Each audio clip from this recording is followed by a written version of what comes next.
Bueno, le damos arranque entonces. Bueno, se lo vamos a dedicar a Juan este programa. Se lo dedicamos a Juan. Se lo dedicamos a Juan por faltar. Al puto de Juan Echave. Teatro del Absurdo presenta Teatro del Absurdo, modo ad hoc. Un espacio sin tiempo, sin límites, sin dueños. Conducen Gustavo Maher, Juan Manuel Echave y Gustavo Ciardulo. Cero forma, 100% contenido, abducracia pura. Bienvenidos a otro episodio de Teatro del Absurdo, cuarta temporada, modo ad hoc, pero sin Juan Echave, porque no se pudo apersonar el día de hoy. Pobre. Nos acompaña, como de costumbre, el señor Gustavo Yarda. ¿Qué tal? Y el señor Pablo Presas volvió una vez más porque le encantó venir, así que acá lo tenemos de vuelta. Le encontró el gustito ahí. Le gustó. Muy lindo. ¿Qué pasa? Entre el señor Juan Echave y Pablo, bueno, estábamos hablando de la semana pasada del tema ayahuasca, ¿no? Sí. Nos entreveramos en una charla. Estábamos hablando de la experiencia. La que experiencia tuvo Pablo personal. En Brasil, en 2 oportunidades, para que la gente se ubique. Y cualquier cosa, el link al programa anterior lo tenés acá arriba. Y entonces, ¿qué dijimos? Hicimos referencia a una persona en el programa anterior que era amigo en común de ellos dos. ¿Y qué es lo que logró la producción de Teatro del Absurdo? Una comunicación telefónica en exclusiva con el señor Nicolás. No vamos a aclarar su apellido por cuestiones, digamos, legales, si se quiere. Nico, ¿estás ahí? Estoy ahí, bueno, buenas noches a todos. Muchas gracias. ¿Cómo están? Todo bien. Bueno, la cuestión... Espera, vamos a situarnos. Nico, ¿dónde estás? Arrancamos así. ¿Dónde estás físicamente? En Brasil. Vivo acá en Río hace 10 años más o menos. Wow. Bien. Y bueno, conozco a Pablo y a Juan Manuel de mi adolescencia, ¿no? Uh-huh. Amigos de adolescencia, de esas épocas locas. Soy más joven, ¿no? Y si terminó en ayahuasca debe haber sido loco, ¿no? Todo eso. Pero, Sí. entonces hace más de una década vivís en Brasil. Exactamente. ¿Y por qué te fuiste a Brasil? Esa es linda esa pregunta. Mirá, me fui a Brasil por una situación de trabajo. Uh-huh. Yo trabajaba en una empresa en Argentina. La empresa estaba en una situación delicada. Entonces se generó un clima de inestabilidad y apareció una propuesta para trabajar en Brasil. Al principio por unos meses, yo la acepté y bueno, esos meses se terminaron haciendo 10 años, ¿no? Qué lindo. Wow.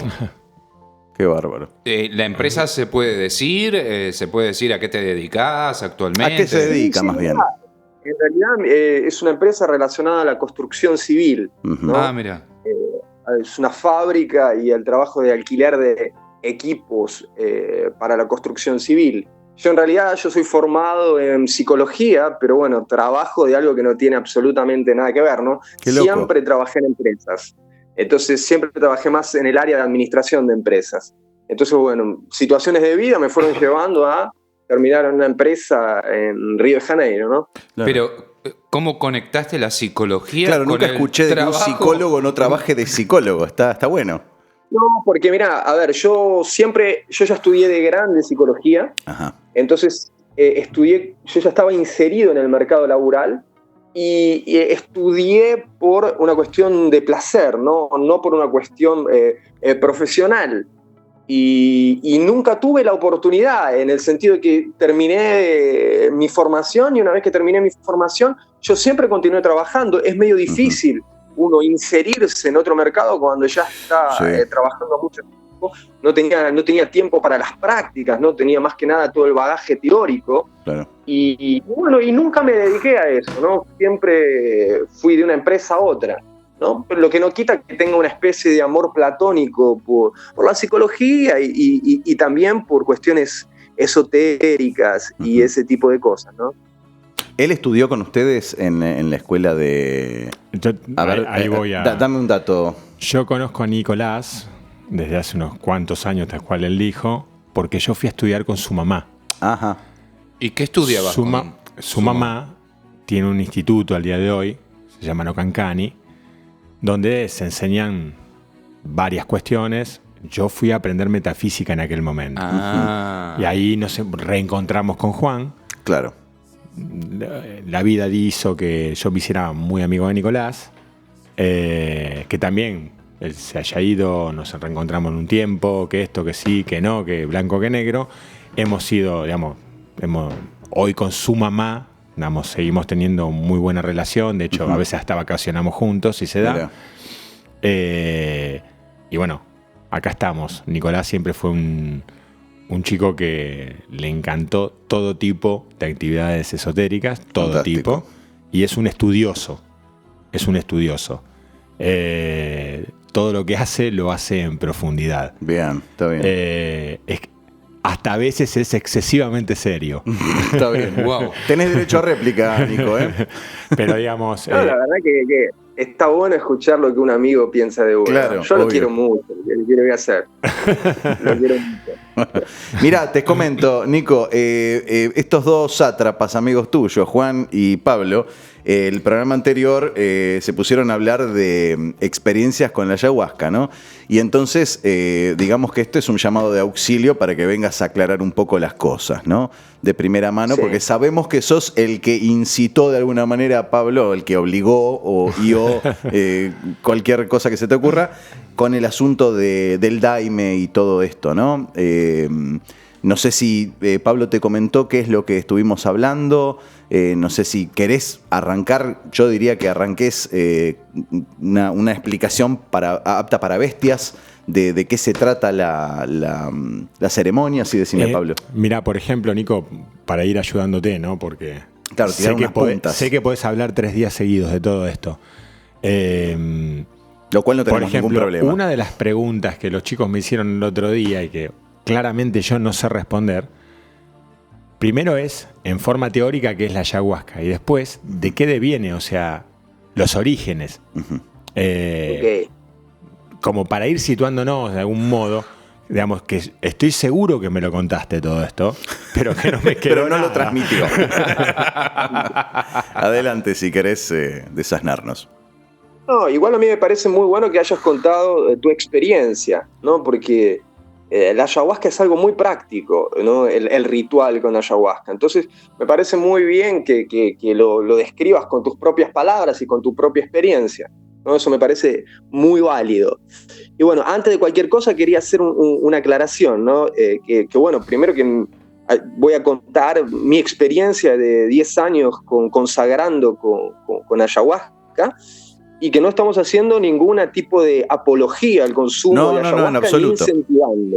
Absolutamente. Yo personalmente voy a contar mi experiencia de 10 años. Yo vivo en un país en el cual es permitido el uso ceremonial de ayahuasca, es legal, no hay ningún tipo de restricción, salvo que sea en el marco ritual.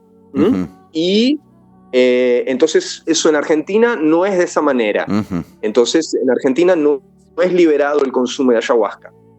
O sea que por eso hacía esa aclaración, ¿no? Yo Vale estoy muchísimo la aclaración. hablando en base de mi experiencia en un país en el cual es permitido. Perfecto. Ok. Entonces, mira, ¿cómo comenzamos? ¿No? Haciendo una definición. Yo creo que lo mejor es darle una definición de qué es el ayahuasca propiamente dicho. Sí. Entonces podemos dar una definición así medio de texto, que el ayahuasca es una bebida sacramental o ceremonial que es utilizada por pueblos indígenas, amazónicos y andinos con fines mágico-religiosos, ¿no? Esta bebida se produce a partir de la decocción de dos plantas. Una planta que vendría a ser, es una liana, que en portugués se llama cipo, que el nombre, por ejemplo, el nombre científico de esta planta es Banisteriopsis caapi, que esa liana se la conoce con el nombre popular de Yagubio mariri, con un arbusto, que el arbusto se llama, el nombre científico es Psychotria viridis, y se llama chacrona o raíña. Entonces, es una decocción de dos plantas. Claro. Muchas veces a la ayahuasca se la define como una bebida alucinógena o psicodélica.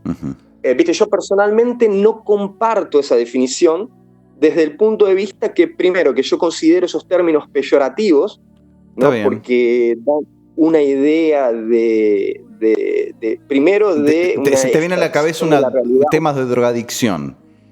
Exactamente. Y no porque creo que es todo lo contrario, ¿no? Sino que no es un alucinógeno, es un desalucinógeno. No facilita ilusiones. Un desinhibidor, decís vos. Claro, te hace percibir la realidad tal cual es. Liberador de sentidos.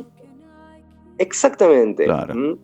Para mí la mejor, otra definición que se le da muchas veces es que es un enteógeno, ¿no? Un enteógeno viene de enteos en griego, que significa con Dios adentro. Mira.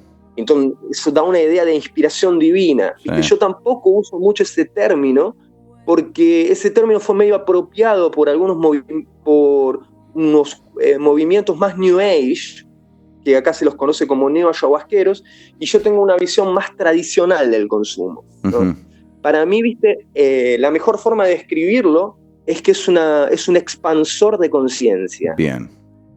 Está bueno, Nico. A mí Está bien la aclaración, yo el otro día también cometí algunos errores mientras lo definía. No, diste tu punto de vista, claro. Digamos, es exactamente eso. Eso es lo que se siente, claro, literalmente. Vos llega un momento que no tenés control prácticamente, no sé cómo decirlo, o sea, empezás a entrar por un tubo donde no sabés dónde salís. ¿Eso surge de la cocción de esas dos plantas? Claro, de la decocción. Muchas veces a la ayahuasca se le da... Antes de continuar con eso, una pregunta, un paréntesis rapidísimo. Sí. ¿Genera algún tipo de dependencia?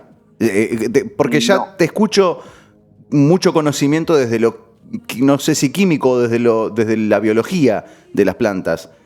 ¿No genera ningún tipo de dependencia?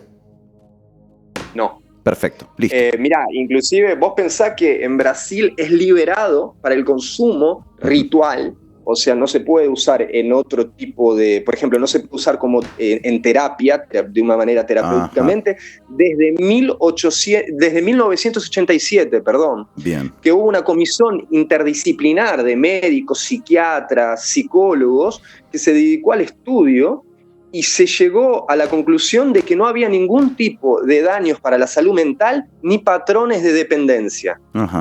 Perfecto. Tanto es así que en 1987 sale de la lista de drogas peligrosas de Brasil y en 2010 fue reglamentado su uso. Es muy parecido a la situación, por ejemplo, en Estados Unidos, con el peyote en Nuevo México. Claro. Que es una bebida tradicional de los pueblos norteamericanos y es liberado. Inclusive en Perú es patrimonio cultural de la nación desde el año, creo, 2008. Y en Perú es liberado el uso para psicoterapias. Nico, no solamente el uso ritual.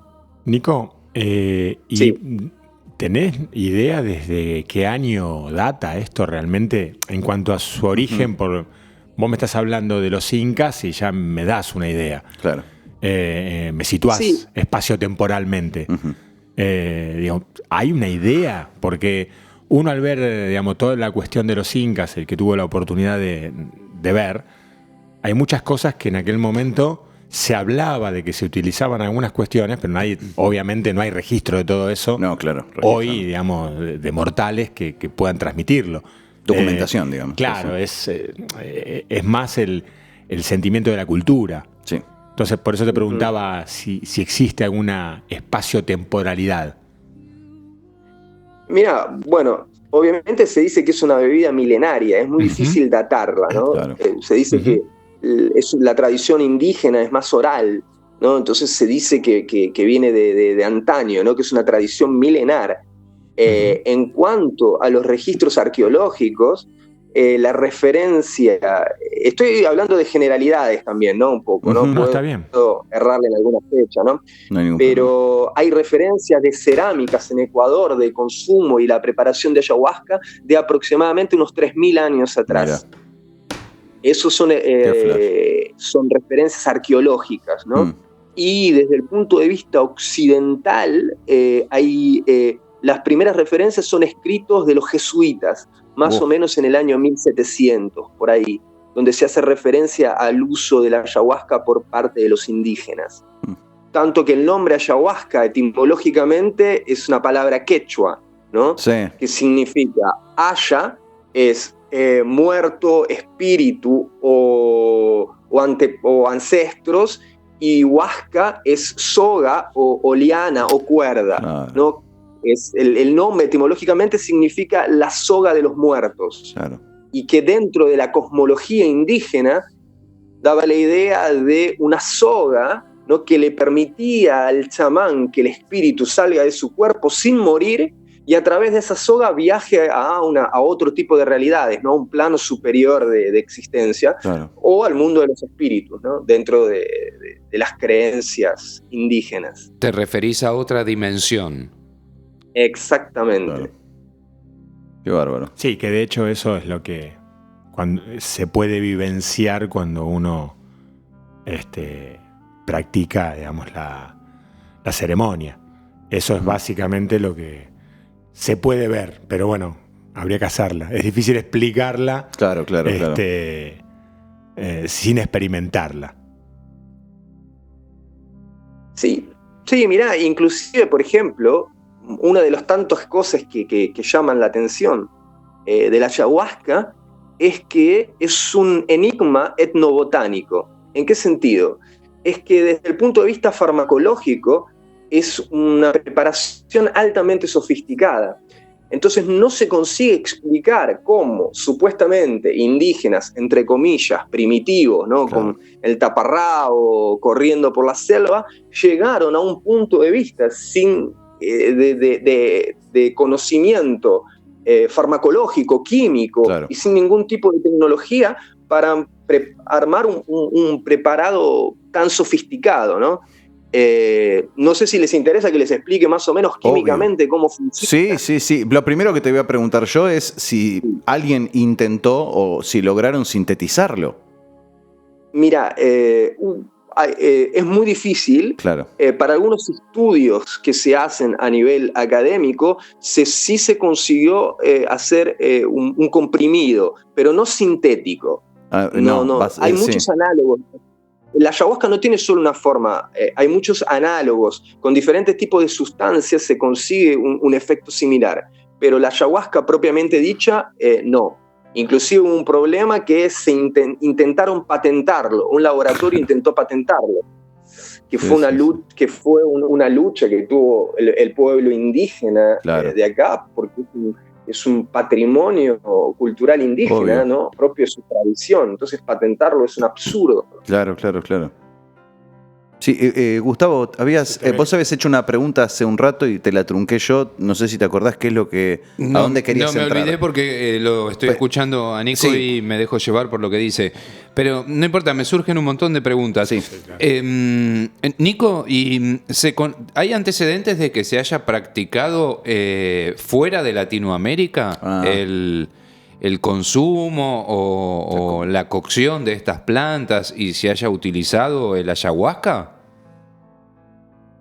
Mirá, ¿viste? A mí me gusta, es complejo porque a mí me gusta más restringirme a lo que es más comprobable, ¿no? Uh-huh. Hay muchas teorías, ¿viste? Hay teorías que se dice que es el famoso soma, o que se practica todavía desde la Atlántida, Lemuria, y ese tipo de cosas. A mí no me gustaría entrar, primero porque desconozco y me parece que son todas hipótesis. Entonces, ¿viste? Uno puede, podemos dar hipótesis que no tienen cómo ser comprobadas, ¿viste? Entonces, en realidad, especulaciones siempre hay, teorías hay muchas.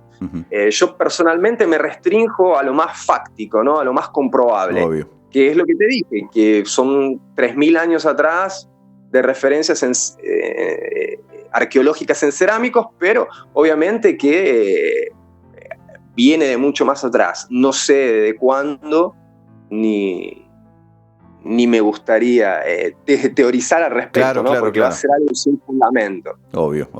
Y Nico, una pregunta. ¿Esto es una bebida que se prepara y se toma todos los días? O sea, ¿cómo se utiliza? O sea, para el que no lo conoce. O sea... No. ¿La puedes ir tomando por la calle?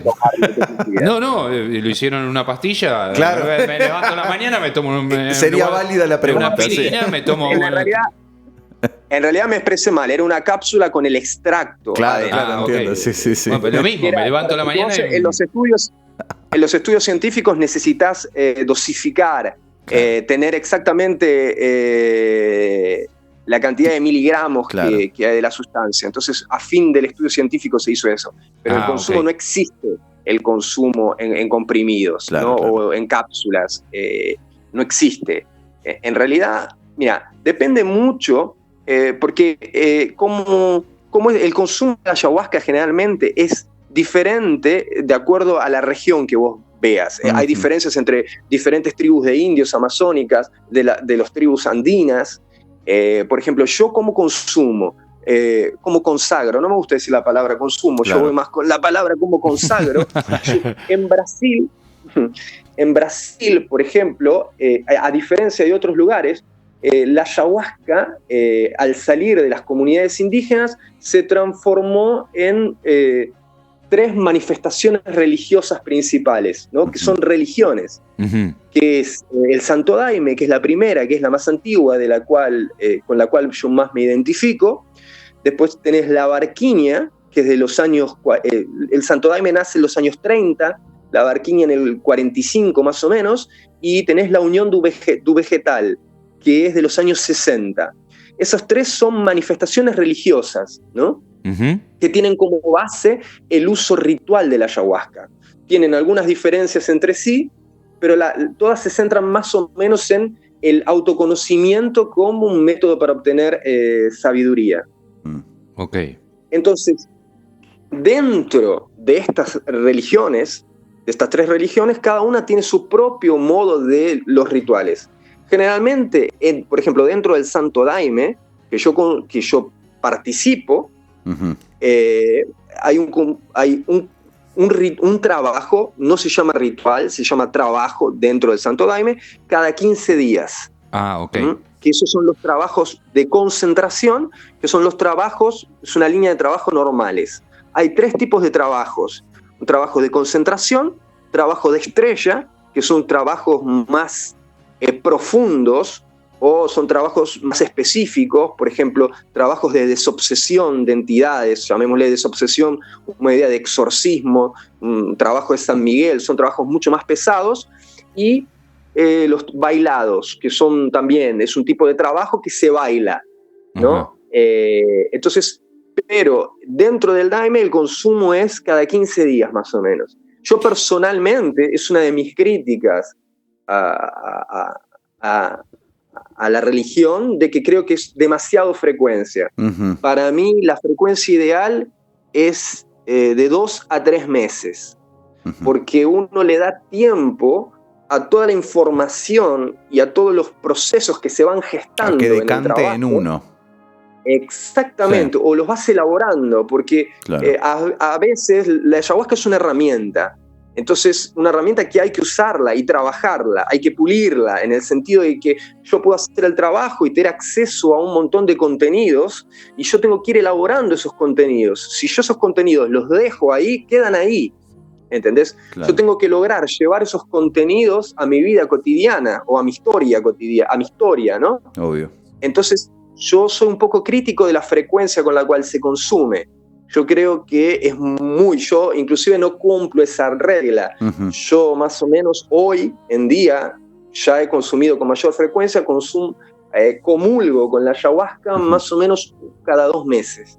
Nico, con respecto a esto de la frecuencia que decís, ¿no? Supongamos el caso de Pablo, que fue casi por una cuestión de curiosidad, o yo, por ejemplo, si viajo a Brasil, puedo tener un interés turístico, cultural, aventuroso, si se quiere, y bueno, tomo ayahuasca, participo de la ceremonia del Daime. Voy y me apersono en una de estas iglesias y solicito estar presente en la ceremonia. Pero digamos, vos me estás diciendo que los seguidores de esta iglesia, digámosle, de alguna manera, tienen como parte de la liturgia tomar ayahuasca cada 15 días. Eso es lo que te terminé entendiendo. Exactamente. Bien. Porque el Daime, toda la religión gira en base al uso ritual de la ayahuasca. Claro. Pero, sí. Perdón, o sea, no es que yo no puedo ir como turista a presentarme en la iglesia y decir, hola, quiero participar de la ceremonia y quiero tomar ayahuasca. Me parece. Mira, generalmente no son restrictivas. A ver, por ejemplo, ¿cómo tendrías que operar? Primero, yo creo que es muy importante primero tener una idea de la motivación por lo cual tomás. Claro. ¿no? Yo creo que la motivación es muy importante. Yo no llevaría a una persona que va a tomar por un interés lúdico o por una cuestión de turismo, entre comillas. Claro, de flashero no. Es sagrado, ¿entendés? Claro. Entonces yo no te voy a... para mí es sagrado, ¿no? Yo creo que la motivación es muy propia, yo no puedo cuestionar la motivación de los demás, pero generalmente para mí la motivación es un deseo de autoconocimiento, lógico, un deseo de mejorar como persona, ¿no? Como ser humano. Y obviamente que en una única experiencia eso es muy relativo, porque los trabajos de ayahuasca es un proceso de cura, ¿no? Se llama de cura de las macelas o los males de nuestra sociedad moderna, o no, nuestros problemas humanos intrínsecos. Claro. Pensá que nuestro problema social es crónico, o sea, sería medio ilógico primero pensar que la ayahuasca es una panacea y después que pensar que con un trabajo ritual o de un fin de semana vas a resolver toda tu vida. Obvio. ¿Entendés? Sí. Entonces, para mí, la motivación es muy importante. Obvio. Que lleva la generalmente, pero si vos tenés interés, vos podés entrar en contacto con una de estas iglesias ayahuasqueras, en mi caso el Santo Daime, y dentro de esas iglesias te van a convocar a una entrevista, que es un requisito legal para el consumo, donde se van a avaliar varias situaciones. Generalmente va a ser una persona que tenga algún tipo de conocimiento de psicología primero, para indagar la motivación. Si vos vas y le decís, no, yo quiero tomar ayahuasca por turismo, te van a decir, bueno, muchas gracias, muchacho. Vaya, ahí está la puerta. Claro. ¿Entendés? Pablo quería acotar algo, perdóname, Nico. Un par de cosas, Nico. La primera es, en algún momento ibas a hablar sobre qué efecto exactamente producía. Eso cuando, que yo quería entrar a la ceremonia ya después. Exacto. Y el otro es que es absolutamente valedero. Recuerdo cuando me hicieron ese cuestionario de algún modo. Eso no lo contaste. No, ahora me acabo de acordar. La verdad que ahora me acabo de acordar. Es cierto. Pero más allá de la bebida, ¿sí? Puntualmente, y discúlpame si digo alguna grosería, lo que significa la ceremonia, porque la ceremonia en sí mismo tiene una estructura que hace que todo, digamos, que la bebida también tenga su lugar y que tenga el efecto más allá de lo que es una bebida en sí misma, ¿sí? Porque si no podríamos pensar que estoy solo en mi casa, me tomo la bebida y eso me produce cuestiones. La ceremonia en sí misma, con todo el ritual y demás, que sabes que, bueno, el último que hicimos me pareció bellísimo, ya lo sabes, genera un clima propicio para que todo esto tenga lugar y la bebida en sí mismo pueda hacer lo suyo. Creo que, digamos, las preguntas nos vuelan, pero me parece que estaría copado que en primera instancia nos cuentes un poco cuál es científicamente qué es lo que hace la bebida en el cuerpo y que después podamos entrar un poquitito en lo que es la ceremonia, porque está copada. Me imagino que la ceremonia es predisposición pura, o desde mí, que yo no pertenezco a la iglesia, ¿no? No sé si me equivoco. Como dijo Pablo, mencionó el aspecto científico, me pareció justo dar esa etiqueta. Mirá, tengo que explicarles más o menos lo que es el Santo Daime en sí, Bien, ¿no? adelante, porque, sí. hay variaciones. Por ejemplo, si vos consumís ayahuasca fuera de estas tres religiones, existen grupos que se conocen como grupos neo-ayahuasqueros, que son grupos más vinculados a una cuestión New Age, más mezclado con terapias holísticas, claro. Mezclados con prácticas neochamánicas y ese tipo de cosas. Ese tipo de prácticas tienen una visión diferente. ¿No? El Santo Daime es más tradicional, pensá que tiene 90 años de existencia, claro. Viene directo de la selva amazónica, inclusive la ayahuasca no se conoce como ayahuasca dentro del Santo Daime, la bebida tiene el nombre de daime, que quiere decir daime es dame luz, dame amor, dame sabiduría, dame firmeza. Entonces de ahí viene el nombre. El Santo Daime es una tradición, ¿no? Sincrética. ¿Qué quiere decir sincrética? Bien. Toma elementos de diferentes tradiciones, por ejemplo, toma elementos indígenas de la payelanza indígena. La payelanza indígena es la religión, el panteísmo indígena. Toma elementos del cristianismo popular, toma elementos del kardecismo, del espiritismo kardecista, que es muy fuerte en Brasil. Brasil es el segundo país fuera de Francia con más espíritas en el mundo, y toma influencia afro-brasileñas, que son los componentes de los esclavos, de la interacción de los esclavos con los indios y con los católicos. Entonces se forma un sincretismo, claro, de diferentes tradiciones, en la cual tiene más preponderancia el cristianismo popular, una visión cristiana popular. Eso para mí fue un choque en el inicio, porque me costó mucho, por ahí yo tenía mucho preconcepto con el cristianismo, y me costó mucho adaptarme a eso. Yo debo decirte que yo transité no solamente en el Santo Daime, sino por diversas disciplinas. Por ejemplo, pasé por estos grupos ayahuasqueros, pasé por otras religiones también, y me quedo, hoy por hoy, yo considero que después de tanto tiempo, desarrollé una madurez en la consagración de ayahuasca, y creo que no hay con qué darle al Santo Daime, ¿no? Entonces, de ahí podemos tener una idea. Nace en los años 30, es por el mestre Irineu, es conocido como mestre Irineu, que Raimundo Irineu Serra, que era un seringueiro, que significa, es la época del caucho, que sacaban el caucho de los árboles, de la explotación del caucho. Esta persona se interna en la selva, en la floresta, y entra en contacto con los indígenas y consagra ayahuasca por primera vez. Ahí tiene una visión donde se le aparece una entidad femenina que él era cristiano, identifica con una virgen, Nuestra Señora de la Concepción, y después pasa a llamarla la reina de la floresta, de la selva, ¿no? La raíña de la floresta. Esta entidad femenina le da la misión de formar una religión y de llevar el daime o la bebida a los cascos urbanos, ¿no? Sacarla de la floresta. Y ahí en ese momento nace el Santo Daime como religión.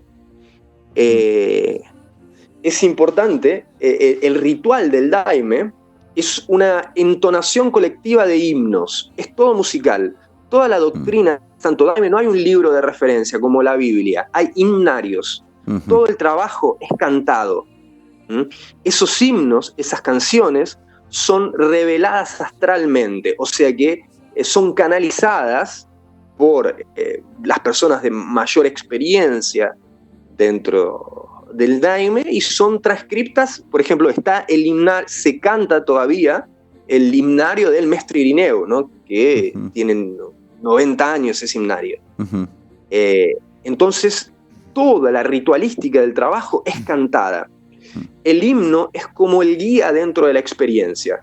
Por ejemplo, yo lo llamo un himnario, es el GPS de la experiencia. Por ejemplo, te cuento algo práctico, una experiencia. Vos podés estar cantando y estar en un estado de que te das cuenta que estás llorando, y cuando prestás atención al himno, que esa es una de las cuestiones del trabajo, es prestar atención al himno, no perderte en la experiencia, darle es como participar activamente del trabajo, no viajar. El objetivo del trabajo no es viajar. En el Santo Daime se considera el trabajo ritual como una entidad viva.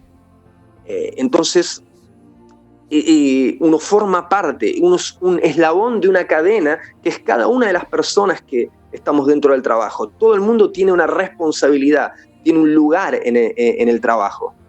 Y uno canta esas músicas, y esas músicas van describiendo el proceso interno que vos vas transitando, que es algo muy increíble, y van te acompañando y guiando en la experiencia. Nico, sí. Los himnos van variando de acuerdo al trabajo, ¿verdad? Exactamente. Por ejemplo, tenés himnarios que son de trabajo de concentración, tenés himnarios que son de trabajos efectivos, tenés himnarios que son, por ejemplo, trabajos más mediúnicos, tenés trabajos de desobsesión espiritual. Entonces, los himnos están en relación al tipo de trabajo que se hace. Y decime... No son, o sea, que no son aleatorios. No es una recopilación aleatoria. No, sino que están ordenados en un sentido, no se altera el sentido, se leen los signos conforme fueron manifestados a la persona que los canaliza, ¿no? Y decime, ¿y los trabajos que se realizan? A ver, discúlpame nuevamente la grosería. Viste que si te lo quiero comparar con la Biblia tiene un tiempo que se recorre. Es decir, que estamos en tiempos de Pentecostés, en tiempos de no sé quién. ¿Está bien? No importa. Es lo primero que se me ocurrió. Natividad. Claro, Pascua, lo que fuere. Acá hay una especie de hilo conductor, o hoy se hace el trabajo de determinada cuestión, y si, digamos, todos los himnos que se eligen son los apropiados para ese trabajo, independientemente de la época de la vida en la que se viva. Mira, el Santo Daime de todas las religiones ayahuasqueras es la más influida por el cristianismo. Ajá. Entonces sigue un calendario cristiano. Se celebran, por ejemplo, las Pascuas, se celebra Navidad, se celebra el Año Bueno, se celebra Reyes. Tiene un calendario cristiano, pero al margen, toda la doctrina daimista fue recibida por el mestre Irineo. Uh-huh.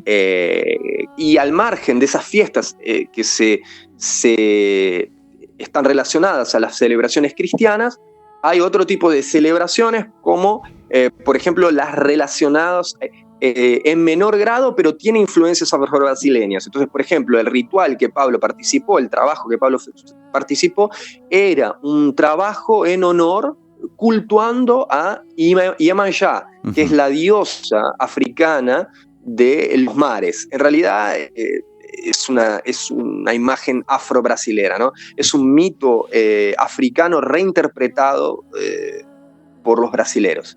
Uh-huh. Entonces era un culto, este tipo de trabajo que Pablo se llama de Umbandaime, que es la mezcla de Umbanda y Daime. Uh-huh. Pero bueno, el calendario tradicional de trabajos es que todos los días 15 de cada mes y los días 30 de cada mes, uh-huh, hay un trabajo de concentración, que es el trabajo básico del Santo Daime, que es el trabajo ideal para comenzar por ese trabajo. Uh-huh. Es el trabajo más más importante, más profundo. Más importante. Es el primer trabajo que hay que hacer. Okay. Es el básico. Un trabajo para uno irse acostumbrando a la sensación del trabajo con el Daime, ¿no? Uh-huh. Entonces, por ejemplo, en algunas iglesias, por ejemplo, los días 27 hay trabajos de mesa blanca, que trabajo de mesa blanca es un trabajo que tiene mayor influencia espírita. Por ejemplo, el trabajo de mesa blanca es un trabajo de desobsesión y un trabajo mediúnico, donde siempre con el Daime hay una manifestación de entidades espirituales, positivas como negativas. Uh-huh. ¿A qué le llamas positivas como negativas, Nico? Sí, te iba a preguntar. Y claro, por ejemplo, imagínate, en un trabajo de desobsesión, que es una desobsesión, parte de la idea del concepto espírita de la obsesión espiritual, donde hay un ser desencarnado o una entidad astral negativa, lo que sea. No vamos a ponernos a hablar ahora de tipologías de entidades. No, está bien. Bueno, es una... No porque yo no quiera, ¿no? Porque si no, podemos hablar... Ya sé que... O nos abrimos mucho, sí, entiendo.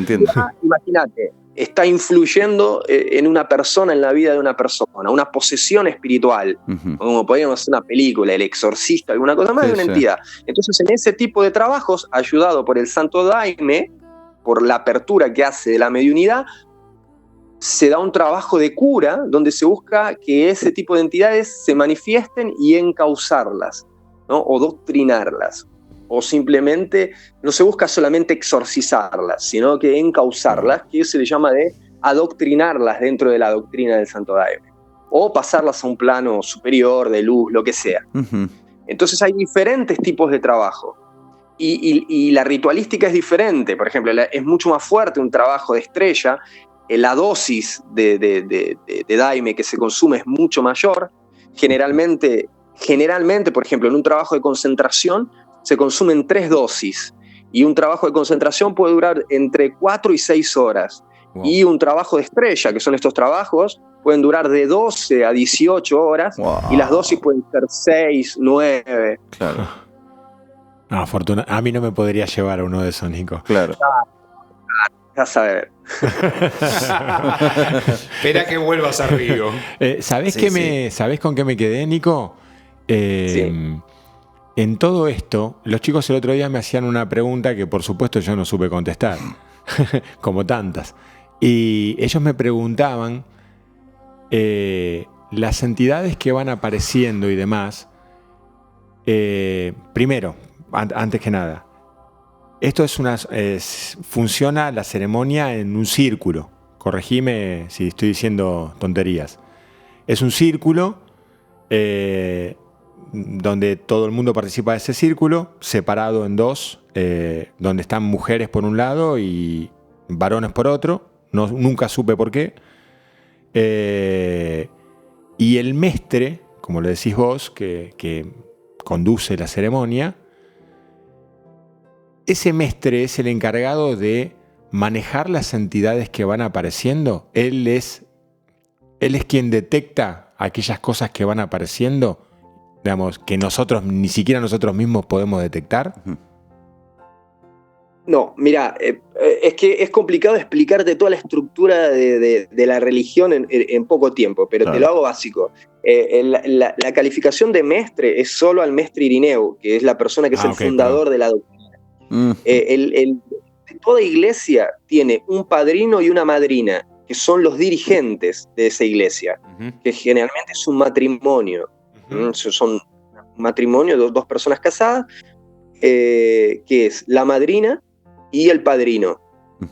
Esos son son las autoridades más altas dentro de la iglesia y son los que están más próximos a la mesa. Ese círculo que vos describís, en el centro hay una mesa donde hay un cruceiro. Un cruceiro es una cruz. Ese es el centro del trabajo. Y conforme a tu antigüedad o cuanto más cerca de la mesa la persona está, más importante, entre comillas, la persona es. La palabra no es importante, porque estoy... Tiene mayor experiencia, podría ser. Tiene mayor jerarquía. Sí, jerarquía. Si las mujeres están separados, es una especie de yin y yang. Claro, para nivelar energías, claro. Exactamente, y además para evitar, imagínate que primero, el Santo Daime nace en los años 30, en el medio de la selva, con un público que son más inculto, un público más de interior. Entonces había, no quiero ser preconceptuoso, pero era una necesidad para evitar en ese estado ampliado de conciencia que surjan algún tipo de interacción indebida para el trabajo, no por una cuestión moral entre los hombres y las mujeres. Desde ya, sí. Entonces no es por una cuestión de... los espacios son absolutamente iguales, o sea que no hay una preponderancia entre lo femenino o lo masculino, sino que están separados por una cuestión de mantener el orden del trabajo y evitar circunstancias desconfortables, ¿no? Bien. Clarísimo. Perfecto, clarito. Un par de datos que te tiro de los que estuvimos hablando la semana pasada y me gustaría que, si podés, aclararme algunas cosas. Aclaraste el asunto de por qué la diferencia entre hombres y mujeres, por qué la división física en la ceremonia. Pablo habló de un momento, de una ceremonia de 250 personas. ¿Estamos hablando de que siempre son así de multitudinarias o particularmente esta que le rendía culto a esta diosa, suele hacer así? ¿O con cuánta gente se manejan normalmente? No, mira, yo creo que ese día había particularmente muchas personas. No sé si llegaban a 250, pero había más de 100 seguro. Perfecto. Generalmente depende mucho de la iglesia. Por ejemplo, acá hay una iglesia que se llama Seudumar, que es es la primera iglesia de Río de Janeiro y es una de las primeras de Brasil. Significa cielo del mar. Es una iglesia extremadamente grande. Entonces, en ese tipo de iglesias es común que los trabajos tengan más de 100 personas. Pero después Pablo también fue conmigo a una iglesia, que es una iglesia dentro de la línea del Santo Daime, también fundada por unos conocidos míos, amigos míos, que es una iglesia muy chiquita, que recién se está formando. Entonces usualmente no tiene más de 10 personas. Sí, eso depende mucho de... primero, de la estructura de la iglesia, porque es complejo controlar a 200 personas, ¿no? La iglesia, dentro de esa estructura que yo comenté, de un padrino y una madrina, tiene lo que se llama fiscales, que son personas que están para fiscalizar la sesión. Inclusive, la sesión ritual es todo un juego de energías. Muchas veces pueden venir y reacomodar como si fuesen las piezas. Por ejemplo, te cambian de lugar, te cierran de un lugar para el otro, para que la energía fluya. En ese estado de ampliación de conciencia tienen la capacidad de leer la manifestación de las energías. Entonces, a veces si la energía del trabajo está un poco densa, pueden cambiar de lugar a determinadas personas. Qué bárbaro. Sí. Muy bueno. Sí, sí, genial. Es como acomodar un coro. O sea, cuando está sonando mal, estaba pensando lo acomodamos. Estaba pensando eso. Es muy interesante. Lo que también es interesante, me haces acordar, Nico, una vez una persona me dijo que dependía cómo uno lustrara un metal determinado, iba a ir encontrando un brillo particular según fuera lustrándolo. Y lo que vas comentando me hace acordar a eso con respecto a que el trabajo que se hace a través de esta práctica es, y coincido un poco con vos, ¿no? De cómo va decantando o cayendo a medida que va pasando el tiempo en cada uno, ¿no? Porque siempre estás trabajando con la energía y siempre estás trabajando con tu propio ser para ser una mejor persona y para poder ir, por decirlo de una forma bruta, ¿no? Subiendo un escalón para llegar a un grado mayor de iluminación. No sé si lo estoy diciendo bien, ¿no? Pero es lo que me imagino, es la sensación que me da. No, exactamente. Yo creo que el objetivo de la religión es nos aprimorar como personas, es ser mejores personas y seres humanos. Obvio. Yo le escapo un poco a la idea de la iluminación, me parece algo muy romantizado, ¿viste? Yo me parece que es más concreto. Yo siempre digo que, por ejemplo, a mí el Daime me ayudó a cambiar muchas cosas de mi personalidad. Y yo creo hoy por hoy que yo pude mejorar un 1% en 10 años. Pero ese 1% vale tanto la pena, ¿entendés? Que para mí es algo que mi vida es un antes y un después. Claro. Sí, o sea, vos, digamos, el resultado de estar en contacto con todo esto, vos lo tenés que poder aplicar en la 3D, en la realidad, si no, eso que decís vos, el concepto idealizado de iluminación no le sirve a nadie. Exactamente, lo tenés que llevar a tu vida cotidiana. Obvio. Ese es el problema a veces. Que más en las iglesias grandes también es la falta de la posibilidad de trabajar los contenidos después del trabajo. Es lo que se conoce como pretrabajo y post-trabajo. Claro. Hay un pretrabajo antes del trabajo y hay un post-trabajo. Que en una versión ideal las personas tendrían que acudir al padrino, el padrino tendría que tener la capacidad de orientar a las personas. Por ejemplo, yo en mi vida personal siempre hallé muy valioso, hacía mi terapeuta, ¿no?, con el cual yo hago terapia, es daimista. Entonces podíamos elaborar los contenidos de los trabajos después en mi terapia, ¿entendés? Eso me ayudó mucho también. Obvio. Hay todo un proceso de qué hacer con los contenidos, ¿no? Que Claro. eso muchas veces es una de las críticas que se hace a este tipo de que la persona a veces queda un poco suelta, accede a informaciones y no tiene el bagaje para interpretarlas. Claro. ¿Entendés? Sí, eso te doy la derecha porque me parece que hay muchas otras cuestiones y disciplinas donde vos movés energía, qué sé yo, archivos akáshicos o lo que fuere, donde vos tenés un cierto proceso de guía. Vos estás trabajando con una suerte de terapeuta. Entonces, esas energías que vos movés, vos podés determinarlas y podés ir viendo los resultados y ir chequeándolos. Si vos lo haces solo, estoy absolutamente de acuerdo. Incluso hasta teniendo mucha experiencia, también podés perderte algún capítulo de todo esto. Claro. Entonces, te doy la derecha en eso. Me parece que debiera ser mucho más estructurado el proceso de la experiencia en sí mismo, ¿sí? Para que contribuya. Habría que darle más bola a la parte doctrinaria de la ceremonia. Mira, yo creo que, te reitero, a veces es difícil darle contención post-trabajo a 200 personas que Claro. asistieron, ¿no? Obvio. Generalmente las personas que participan, vos podés participar del culto de dos maneras, como fardado o como visitante. Fardado viene de farda, ¿por qué? Porque el maestro Irineu tenía una formación militar, entonces para tener una idea de igualdad entre todos, diseñó un uniforme. Entonces las personas que participan activamente de la religión se fardan, o sea que tienen un proceso iniciático en el cual asumen una responsabilidad con la religión, de participar activamente de esa religión. Esas personas fardadas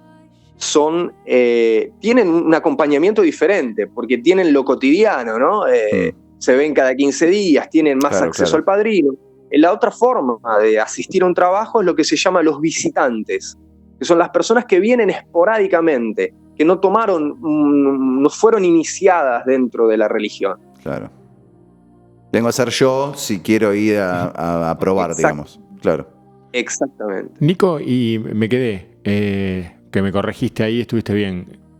Yo hablaba del mestre, el que conduce la ceremonia, ¿sí? Como la que hicimos allá, aquella vuelta en la playa para Imanjá. ¿Qué era? ¿Un chamán? ¿Qué era? ¿Cómo se llama? No, para nada. Perdón. Dentro del daime, no. Por ejemplo, Ese hombre, ¿te acordás? Ese hombre grande, viejo, Era un anciano. trabajo de un bandaime, era un pai de santo, Un el pai. que estaba construido. Era un pai de santo y estaba también el padrino de la iglesia. Ajá. Que el pai de santo fue invitado. Es de es un culto que es dentro del santo daime, pero es más vinculado a la umbanda. Se llama umbandaime. Precisamente ese pai de santo es de una derivación del santo daime que se llama fraternidad caimán. Y es más bien, hacen los dos trabajos, hacen los trabajos de santo daime puro y hacen giras de un bandaime, que tiene una dinámica diferente el trabajo. El objetivo del trabajo es otro. Okay. Qué complicado. Esto es saber dónde empieza, pero no dónde termina. Claro, ¿no? claro. No, es claro, porque es son- una madeja interesante de culturas, un crisol riquísimo. Porque, ¿no? O sea, es Son realmente muchas- muy Muchas sincrético. puertas las que se abren y las cuales uno puede incursionar y puede ir averiguando e investigando sobre Claro, sí no, mismo. pero bueno, Lo tengamos en importante cuenta- es el trabajo que uno hace sobre sí mismo. Sí, creo, ¿no? sí, claro.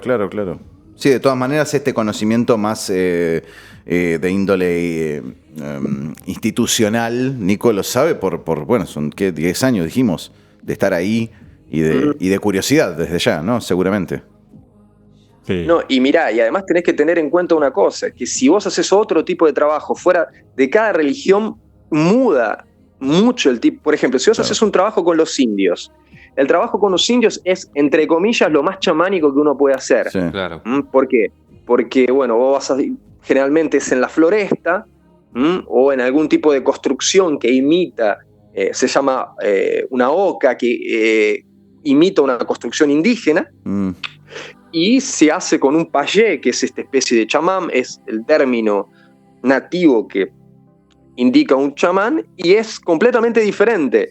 Ellos, por ejemplo, ellos no le llaman daime, de acuerdo a la tribu indígena puede tener, por ejemplo, los Kashinawas lo llaman Nishipai y los Yawanawa lo llaman Uni. Entonces, la ceremonia indígena, primero que cada tribu tiene sus particularidades, es muy diferente el trabajo de una, pero mientras que en el daime hay una idea de controlar la experiencia, controlar entre comillas, ¿no? Hay una idea de disciplina, de uno se disciplinar para acompañar el trabajo. El indio tiene la idea de que es más importante descontrolar en el sentido de no controlar, de dejar que Claro. para el indio tenés que tomar un montón, tenés que vomitar, tenés que caerte al piso, tenés que... Entonces, toda la idea del trabajo es completamente diferente. Claro. Los himnos no se llaman himnos, se llaman cantos o ícaros, Sí. son en la lengua de ellos, o sea que no tenés cómo seguirlos, y usan toda una cosmología diferente. Por ejemplo, ellos no van a trabajar con Jesús, como el daime, con la Virgen María, van a trabajar con los seres encantados de la floresta, con, por ejemplo, el espíritu de la chigoya blanca, que es una anaconda, es una víbora, que es representante de lo femenino, Claro. o los encantados de la floresta, los votos, que son una especie de delfines que hay de agua dulce, que son considerados seres espirituales, ¿entendés? Sí. Es totalmente diferente un trabajo del otro. Es como y si vas a grupos de ayahuasqueros también, Claro. es otra cosa. Algunos le ponen condimentos de religiones orientales, otros le ponen reiki en el medio, otros le ponen animales de poder. Entonces, o sea, entre comillas, esto sería como decirle un poquito más pagano que lo que haces vos, digamos, que del santo daime. Sí, mira, a ver, no sé si... Lo que me estás contando me hace acordar, me trae un poco más a la imagen de lo que yo tenía, de lo que era la ceremonia de ayahuasca. Me habían contado algo más parecido a eso, habían hablado de ícaros y todo eso. Así que sí, evidentemente vos traes otro tipo de imagen. Bueno, pero Sí. hablamos la vez anterior de que tenía que ver también mucho con la conexión. Hablamos de la película de Avatar, que Ajá. el bosque está, no sé si la viste, Nico, que está todo conectado, el bosque, los animales, la tierra, digamos, te referís más a eso, o sea, cada pueblo indígena, o sea, trabaja a través de la conexión con ciertos animales o con ciertas plantas, digamos, como rindiéndole un culto a esas cosas. La visión es diferente. Por eso. ¿Entendés? Son culturas completamente diferentes. Uno a veces no puede comparar, ¿no? Inclusive, por ejemplo, a los indios le cuesta mucho salir de la floresta y no, entre comillas, contaminarse con los males del mundo moderno, ¿no? Claro. Yo te voy a contar mi experiencia. Yo empecé con el santo daime. Tuve muchas dificultades, como lo había comentado anteriormente, con toda la simbología católica, ¿no? Después de un tiempo de estar en el santo daime, descubrí otros tipos de trabajos, que son más los trabajos neo-ayahuasqueros, que son grupos más eclépticos y que el trabajo es mucho más liviano, el rito, ¿no? Es una idea más de festividad, de sentir una cosa, de un amor así desbordante. Sí. Pero con el paso del tiempo empecé a percibir lo que trae aparejado ese tipo de cultos. Primero, hay un interés económico financiero, que eso para mí afecta a la experiencia. ¿Qué soy yo? Yo soy una persona a la cual me quieren curar o soy un cliente. Y después que hay una falta de estructura que yo considero muy determinante para realizar un trabajo seguro con ayahuasca. Yo creo que eso es uno de los grandes problemas que hay, ¿no? Nosotros como seres humanos tenemos una tendencia a banalizar y a prostituir las cosas. Y a veces a hacerlas más, llamémosle, populares. Entonces facilitarla, ¿entendés? Y a veces la consagración con ayahuasca tiene riesgos. Y más cuando uno va a interactuar con otras dimensiones o con otras realidades, tanto internas como externas. Entonces, a veces yo me encontré con gente muy despreparada conduciendo trabajos. Me encontré, es muy común que personas que están dentro de estos grupos tengan se les llama mesianismo, tengan un tipo de delirio de divinidad, claro, y armen su propio grupo. ¿Entendés? Eso es uno de los grandes problemas que yo veo actuales. Claro. Cómo están proliferando grupos sin estructura, claro, y sin el tipo del conocimiento necesario para llevar un trabajo de manera segura. Y inclusive personas que son conocidas dentro del ambiente, que son documentaristas, que son reconocidos. Yo he participado de los trabajos y uno no puede creer de las cosas que ve en los trabajos. Yo inclusive, dentro en un momento, yo entré en esa también, quise hacer mis propios trabajos. Hice algunos trabajos que resultaron muy buenos, y entré en la idea de que yo tenía la capacidad para dirigir trabajos, hasta que tuve experiencias terribles que me hicieron. El daime es muy, en ese sentido, él te encarrila muy, muy rápido, ¿no? Te selecciona de alguna manera. No, te da, acá en español, en portugués se llama te da paliza, claro. Te da una terrible paliza y te muestra todo lo que te falta. Si no tenés, ¿no?, que estar ahí, no. Nico, de esto que estás contando, de esto último, me surge la pregunta de, ahí es donde muchas personas después asocian a esto como, son un banda, matan, claro, animales, los descuartizan, te los tiran en la puerta de la casa.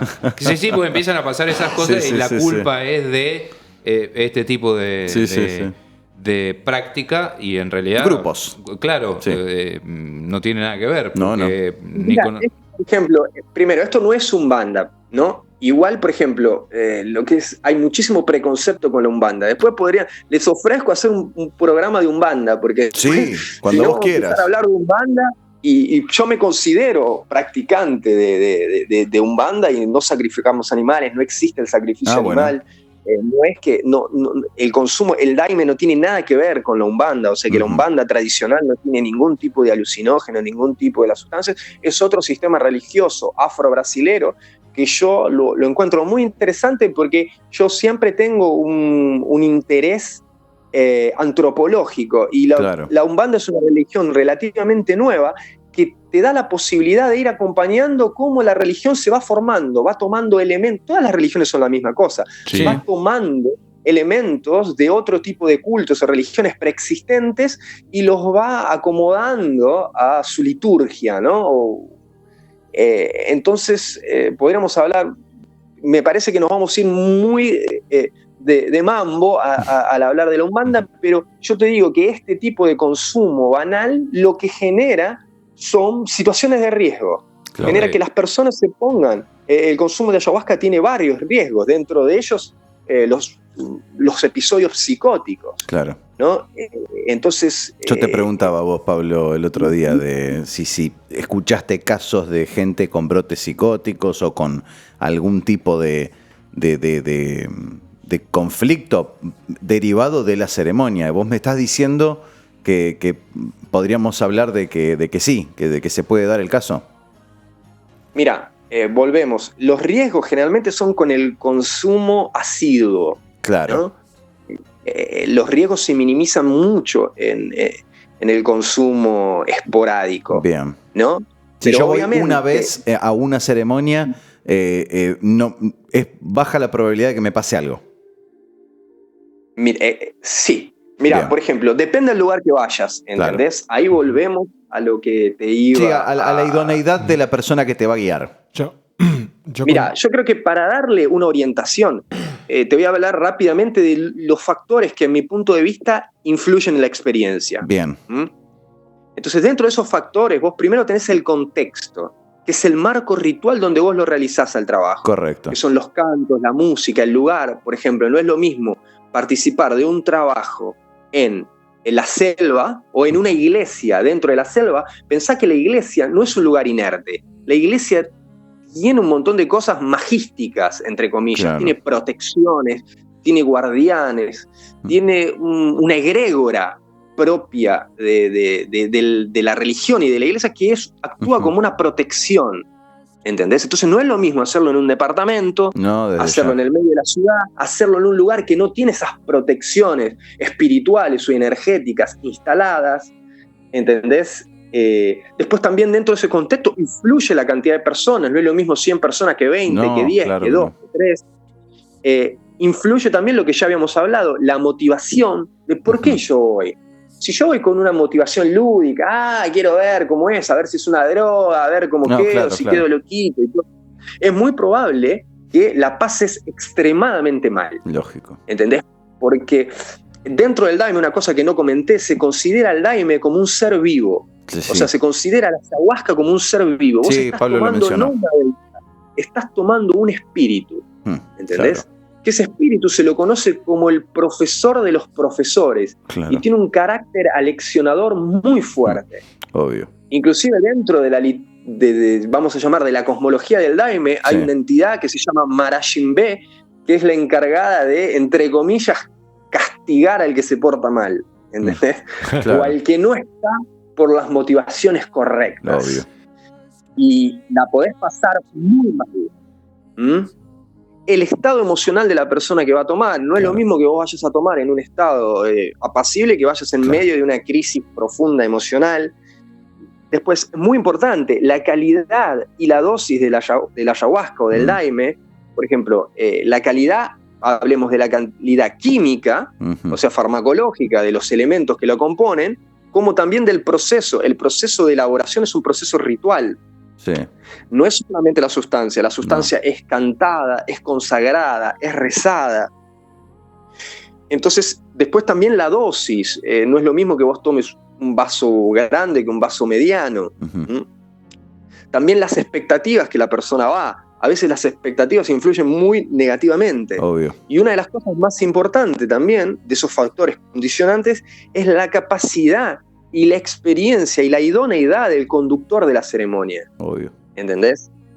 ¿Por qué yo abro esto? Porque vos tenés hasta muchos casos no me quiero ir por las ramas, pero por ejemplo en Argentina hubo casos en Tigre, en las islas de Tigres, con chamanes truchos que aparecen por ahí, de abusos sexuales y demás. Desde ya. Entonces, esas cosas van a aparecer. La persona, que hay mucho chanterío también en esto, obviamente. ¿no? Entonces hay que tener una coherencia, uno tiene que investigar antes de adentrarse en un terreno. Lógico. Entonces, básicamente esos son los factores que influyen en la experiencia. Y después tenés las contraindicaciones. Bien. O sea que la ayahuasca, siempre se dice una cosa, ¿no? Dentro del daime. Dice, el daime es para todo el mundo, pero no todo el mundo es para el daime.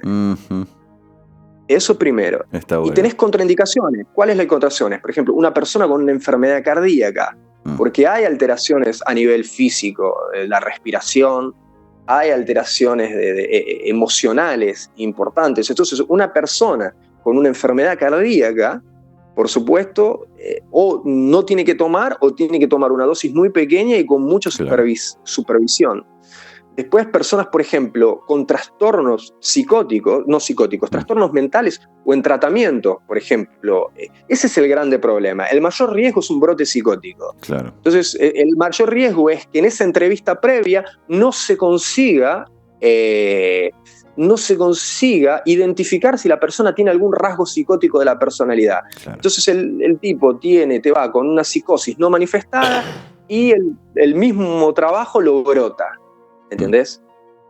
Yo en 10 años nunca vi un caso. Bueno. Sí vi brotes de personas dentro del contexto del trabajo que después vuelven a la normalidad. Pero generalmente las personas que tienen algún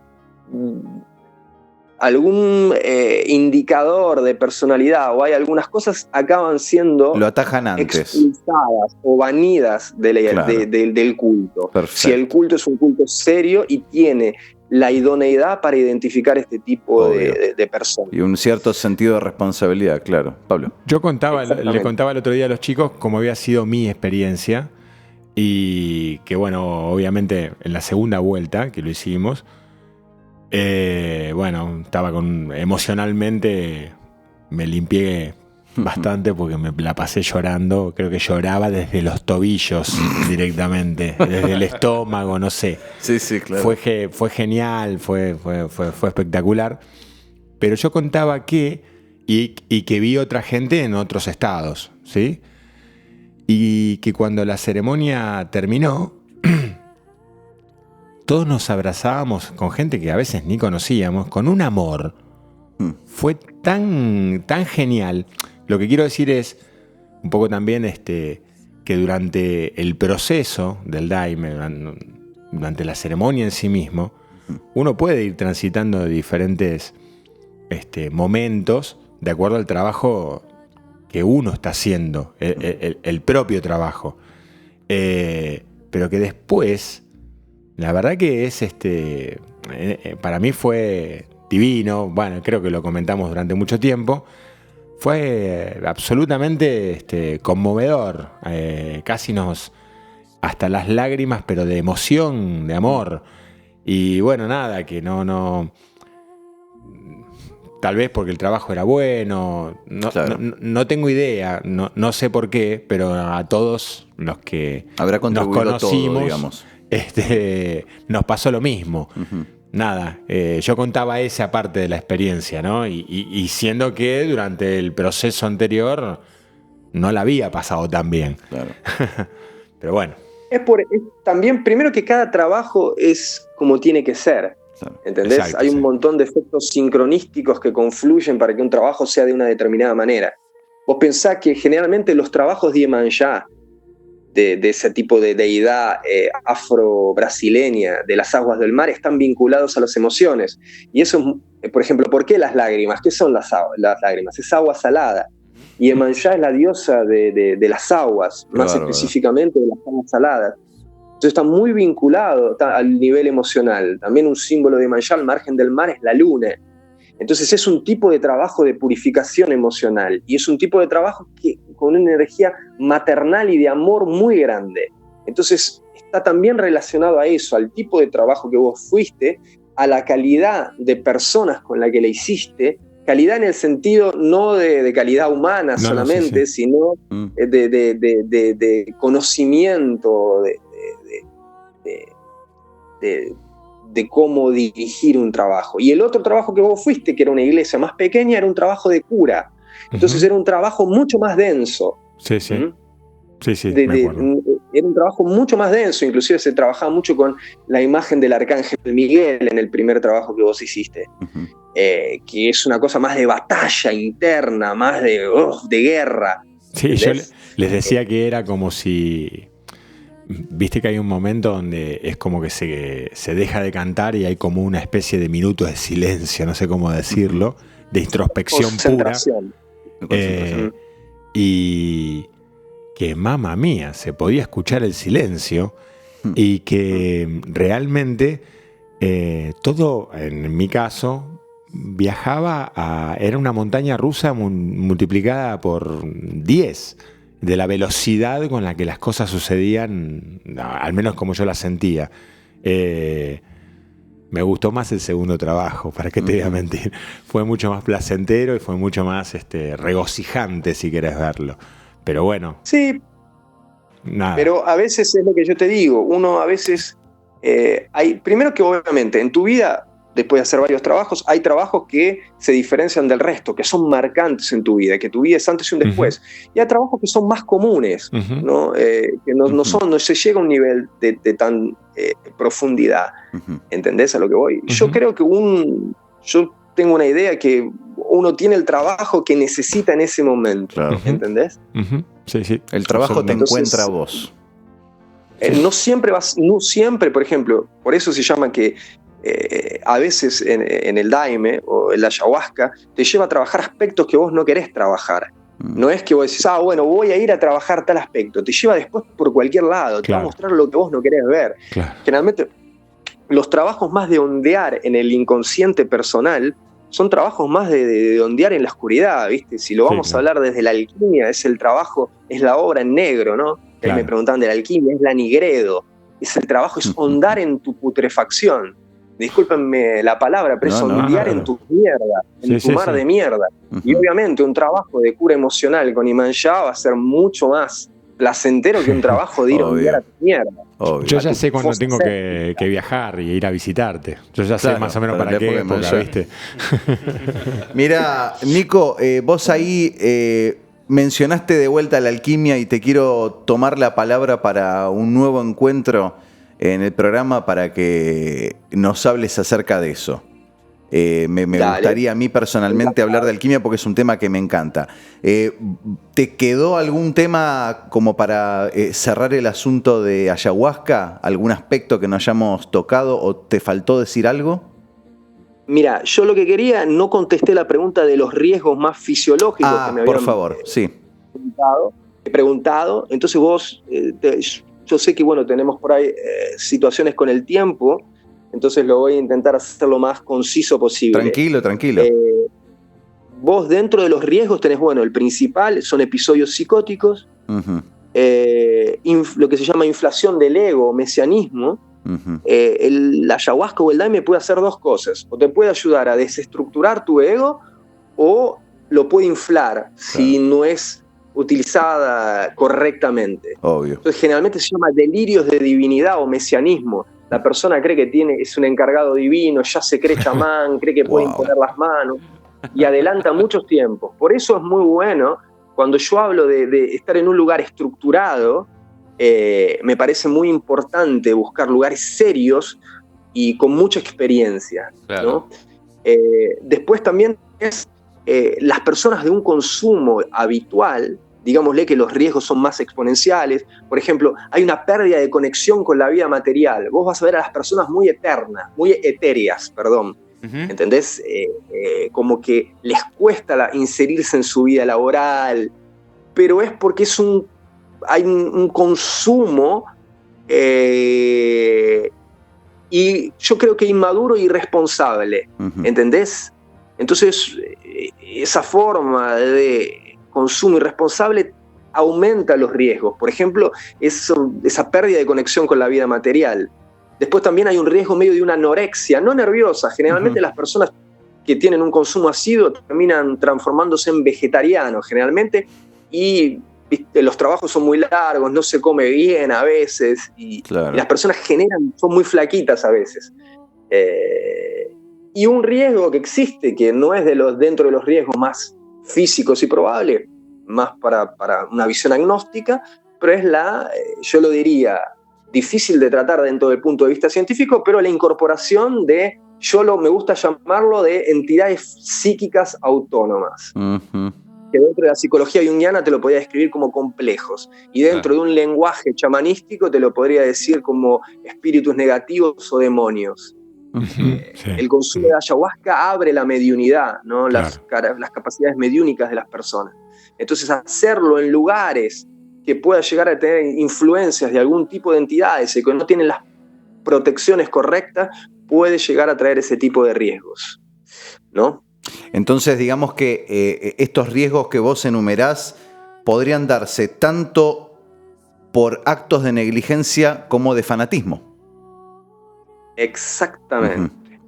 Bien, tenés los dos riesgos. Los dos grandes enemigos. Claro. Exactamente. Es como todo, o sea, sí, desde ya. Es una práctica, es una forma de vida la que uno elige al hacer esto, y, o sea, se te puede disparar para distintos caminos. Entonces, lo que pasa que acá tal vez es un poquito más complejo porque estás ingiriendo algo que potencia y ayuda a que vos, o sea... puedas exacerbar alguna cuestión. Exactamente, exacto. Sí. Y ahora estaba vos resumiendo de esa manera y se me ocurre esto, ¿no? Arrancamos la charla diciendo que tal vez no está permitido en Argentina, ¿no? El consumo concreto de esta sustancia. Pero ¿no estamos en un país con libertad de culto? y esto no es parte de... O sea, ¿por qué no prohíben el vino de misa, por ejemplo? ¿Me entendés a lo que voy? O sea, viene a ser lo mismo. No, pero ¿me entendés, no? ¿A dónde voy, Nico? Sí, te entiendo. Sí. Mira, el problema es que yo tengo que ser realista. Yo considero que, inclusive acá, los países que son más laxos en cuanto a fiscalización, es muy riesgoso liberar el consumo de ayahuasca, porque no tienen cómo fiscalizarlo. Entonces yo tengo mi visión tradicionalista de una persona que transitó varios caminos y yo siempre aprendí a los golpes, ¿no? Sí. Siempre tuve un deseo de investigar y me expuse de más y a veces corrí riesgos. Entonces yo hablo desde los riesgos y desde lo que vivencié. ¿Entendés? Hay veces que hay sociedades que no están preparadas para... no tienen una responsabilidad, claro, o un criterio para... O sea, desde ese punto de vista vos estarías como de acuerdo que acá no esté permitido, en algún sentido. Sí. Yo creo que se debería fiscalizar mucho más, inclusive en Brasil. Ajá. ¿Entendés? Falta de fiscalización, claro, que hace pululen cultos, claro, que usan irresponsablemente la ayahuasca. Claro. Igualmente, Nico, me parece que, digamos, en el inicio de la conversación hablábamos de desde dónde venía esto. Y me parece que hay una práctica cultural que en nuestro país, la verdad que no existe, claro, no está.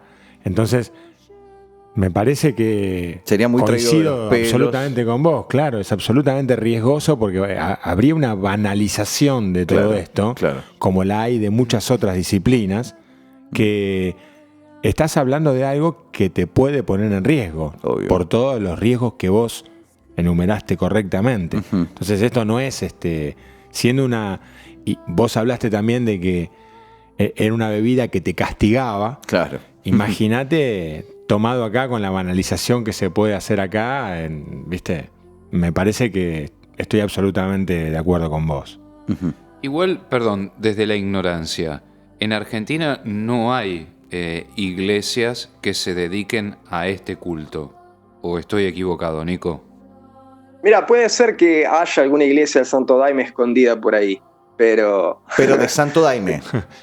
Sí, hay algo escondido por ahí, pero es muy reservado. Claro, y después la mayoría de cosas que llegan a la Argentina, vos tenés un chamanismo andino, un pseudo chamanismo andino, hay gran cantidad de chantas. Sí, bueno, a eso me refería, digamos, a algo serio, digamos, está escondido, no es de Vox Populi o está difundido. Ahora después, chantas hay un montón, ahí tenemos millones, claro, por todos lados. Digamos, si me resulta fácil encontrar a alguien que haga trabajos como estos, seguramente no es muy confiable. Sí, o por ejemplo, yo te voy a dar un ejemplo. Lo más práctico en la Argentina, si vos buscas en Facebook, no voy a dar nombres porque eso podría llegar a dar problemas, pero hay una empresa, y esa empresa hace trabajos en varias partes del mundo, y en varios países, y hace trabajos, por ejemplo, como Argentina es ilegal, hacen trabajos en Uruguay. Entonces las personas cruzan le llaman jornadas de evolución interior, son jornadas que duran unos 3 días y que ellos le dan un marketing de ayahuasca para occidentales. Entonces salen de lo milenar, de lo tradicional, e intentan darle un consumo laico vinculado a algunas terapias psicológicas y a darle una idea de algunas terapias holísticas también, ¿no? Claro, pero seguramente ahí hay un dinero de por medio, o sea, vamos a hacer una payasada, básicamente. O sea, pasa por otro lado. Yo no quiero ser tan categórico, porque uno tiene que respetar las personas que eligen ese camino. No, eso corre por mi cuenta lo que dije. No, eso es respetable. Lo que pasa es que teniendo la conversación con alguien que sabe del tema, o sea, está bueno recomendarle a quien escuche esto que no caiga en giladas. Claro, que se va a encontrar con un montón de opciones. Después la opción que decida elegir corre por su cuenta y es libre de elegirlo, no hay ningún problema.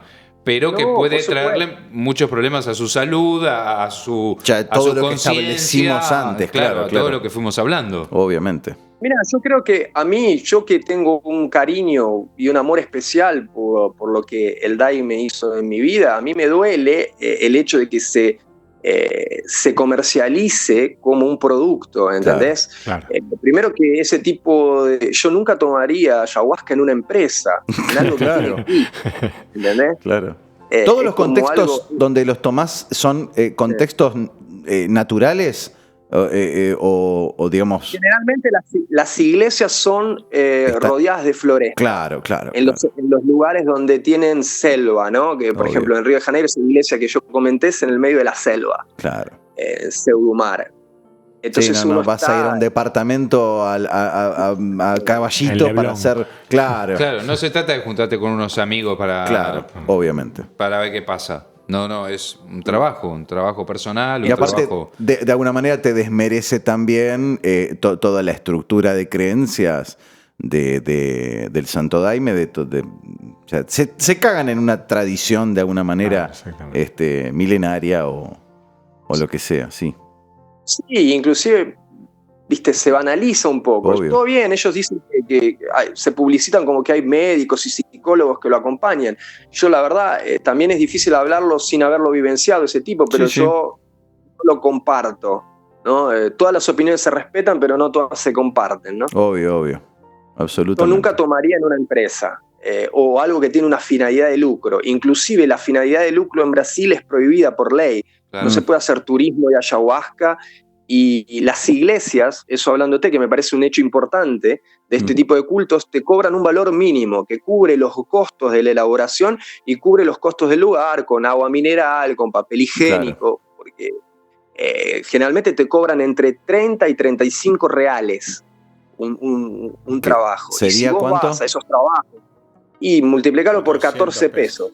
Ah, claro. 400 pesos. Si vos vas sí. a un trabajo más chamánico y todo lo demás, estás hablando de 200 reales. Claro. Y si vas a un trabajo para extranjeros, se llega a hablar de 1.000 tantos reales. Claro. Un lucro evidente.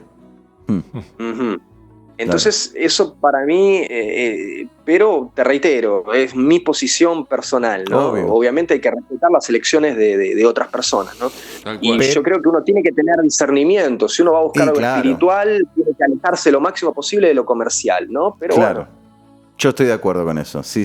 No está asociado una cosa con la otra. No. Eso es obvio. No. Y eso es No, obvio. de hecho, siempre cuando está esa asociación, cuando hay dinero de por medio, siempre da que pensar. Y incluso hay gente que defiende la idea de que la persona que se dedica a proveer, de alguna manera, mal dicho, hablando mal y pronto, proveer un servicio de tipo espiritual, tiene que poder cobrar y cobrar bien de eso. Y esa idea a mí no me cierra personalmente, me hace mucho ruido a mí.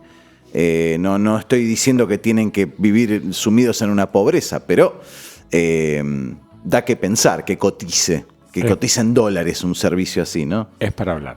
Es para charlarlo. Es para eso. discutirlo. Decime si estás más o menos comulgás con eso, Nico. Sí, yo hasta ya te manifesté en la conversación que yo no comulgo mucho con las ideas New Age a veces, Claro. ¿no? Y con lo que yo llamo de espiritualidad fast food, ¿no? Tremendo, sí. Lo único que les quería pedir es que, porque me parece que es importante para cerrar, Sí. me quedó más o menos la idea de los efectos de la ayahuasca. Sí. Me parece que es muy importante. Por ejemplo, ¿cuáles son los efectos? Los efectos se comienzan a percibir más o menos unos 30 o 40 minutos de la ingesta. Ujú. ¿Mm? Y cómo voy a hacer una especie de categorización. Categorización, claro. De los efectos, pero es algo muy subjetivo. Obvio. O sea, que no pasan en un orden, en el orden que yo lo voy a describir, ni pasan siempre, Ujú. ¿no? Sí son los efectos más usuales en las personas, ¿no? Ujú. El primer efecto que podríamos llamar es lo que se llama un estado ampliado de conciencia, ¿no? Que es la forma en que yo defino la ayahuasca, ¿no? Que es un pase de un nivel de conciencia a otro. Y a mí me gusta que a veces se habla de estados alterados de conciencia, y yo eso lo veo errado también. Yo considero que uno tiene que hablar de estados ampliados de Claro. conciencia. Es diferente. En ese estado ampliado de conciencia se da una agudización de los sentidos. Eso es muy importante, ¿no? Sí. Se perciben mucho más los sonidos. Por ejemplo, dentro de un trabajo podés escuchar una música que está sonando en otro lugar, bastante lejos. O podés sentir determinadas cosas que en tu cotidiano uno no tiene sentir. Muda la sensación de tacto. Inclusive se agudizan, vamos a llamar el famoso sexto sentido, ¿no? Esa percepción extrasensorial, ¿no? Se da una especie de estado de lucidez psicoespiritual que permite percibir otras realidades. Sí. Otras realidades, tanto internas como externas. Mirá, Claro. obviamente que yo le estoy dando un marco espiritual, pero uno lo puede ver meramente como algo psicológico. Sí, sí, Puedes sí, ver sí, sí. otros mundos como una proyección de tu mundo interno, ¿entendés? Obvio. Yo no quiero quedar en un aspecto como, existen otras dimensiones. Eso es una creencia propia mía o no. Vos podés interpretar esas otras dimensiones o realidades como vos quieras, ¿no? Como cada uno quiera o le parezca. También se da la sensación de unidad con el universo, ¿no? Que es una visión más holística de la vida. Esto es un poco lo que hablaba Pablo, de esa sensación de empatía, ¿no? Claro. Uno es el famoso, el todo es uno y el uno es todo, ¿no? Inclusive uno tiene esa sensación de unidad mismo con la naturaleza, ¿no? Por ejemplo, yo desde que tomé Daime no puedo parar de reciclar la basura. Si alguien me mezcla la basura me vuelvo loco. O sea, generaste una nueva obsesión. Claro, no, hay una cuestión de ecología, una idea Claro. sentimiento de unidad con el propio planeta. Es algo difícil de explicar. Una hiperconexión con todo el entorno. Exactamente, ¿no? Que uno forma parte de algo mayor, ¿no? Obvio. Por ejemplo, hay una cosa que al margen de eso que a mí me encanta, que el budismo habla, dice que la raíz de todos los males es el egoísmo, ¿no? Es la famosa la ilusión de la separatividad, ¿no? Y a mí me parece que esa sensación de unidad con el universo es un efecto extremadamente importante para destacar. Obvio. Después también, dentro de otros aspectos psicológicos por ahí que podíamos hablar, es que el consumo de ayahuasca aumenta la capacidad de introspección. Muchas veces la persona que está bajo el efecto consigue observar sus propios contenidos mentales y emocionales, ¿no? Y tomar conciencia de los mismos, lo que es muy importante. Mira, yo recuerdo que mi primera experiencia con ayahuasca fue muy profunda y cuando yo salí me preguntaron, ¿y cómo te fue? Y yo dije, fueron 10 años de terapia en 5 horas. Claro. Fue una cosa tan profunda y que después inclusive no fue siempre que repetí esa profundidad de esos trabajos, ¿no? Fue muy loco, ¿no? Por ejemplo, mi primer trabajo fue muy placentero. Mis primeros trabajos fueron muy placenteros y yo veía gente que pasaba mal y decía, qué loco, yo no paso mal. Hasta que en un momento me pude conectar con el espíritu de la sustancia y la sustancia me dijo una cosa que no me la olvidé hasta hoy. Me dijo que él me había mostrado lo lindo, lo hermoso y lo bueno del consumo. Me llevó hasta allá arriba. Pero si yo quería continuar, tenía que ir allá abajo. Claro. Todos los trabajos que vinieron después, durante un año, fueron trabajos terroríficos. Trabajo bien de mi fosa séptica, ¿no? Claro, como para que no podés conocer el paraíso si no sabes lo que es el infierno. Exactamente. Por ejemplo, ¿por qué el budismo te usa la imagen del loto? El loto es una planta que florece ¿dónde? En el agua podrida. Claro. ¿Entendés? Entonces es básicamente un poco de eso, es el limpiar tus propias cloacas, ¿no? Claro. Trabajar tus propias miserias. Exactamente. El primer punto es reconocerlas, ¿no? Claro, eso es lo difícil. Observar tus propios contenidos mentales, tus bloqueos, tus emociones y tomar conciencia. Entonces, yo creo que eso es ese aumento de la capacidad de introspección. Es el famoso conócete a ti mismo de Sócrates, ¿no? Buscar las respuestas dentro de uno mismo. Después, como había contado un poco también en esa experiencia que conté, se da un fenómeno que lo podemos llamar del fenómeno de dialoguismo, que es una especie de diálogo interno. que es una sensación muy loca. Uno puede conversa con uno mismo. Con uno mismo o con una parte de uno mismo o con la parte divina de uno mismo. Yo no quiero enfocarme en algo espiritual, porque hay personas que por ahí pueden verlo desde el punto de vista psicológico. Me hace acordar el doble cuántico lo que estás diciendo. Exactamente. Ajá. Es muy loco hablar con vos mismo. Claro. Primero que ese doble tuyo puede darte una posición de un conflicto que vos no estás consiguiendo ver, claro, o entender o comprender. Interno, de un conflicto interno, ¿no? Obvio. Es muy loco. Yo, por ejemplo, me gustaría contarte un poco de ejemplos en cada punto que voy tocando, que creo que lo hacen práctico de mi vida personal. Había un conflicto familiar en mi historia de larga data que no se resolvía, y en uno de esos trabajos, ese diálogo interno, que yo hoy por hoy, mismo que utilice una imagen mía, lo vinculo más con algo divino dentro de mí, ¿no? No solo es como un yo, sería, vamos a llamar, mi parte divina, dentro de la psicología junguiana, mi self, ¿no? Sí. El centro de mi existencia. Yo. Claro. No, bueno, el yo es yo le usaría más el término junguiano de self, pero bien. No, bueno, todo bien. Sí. Y en ese fenómeno de dialoguismo me contó cómo había que resolver el problema.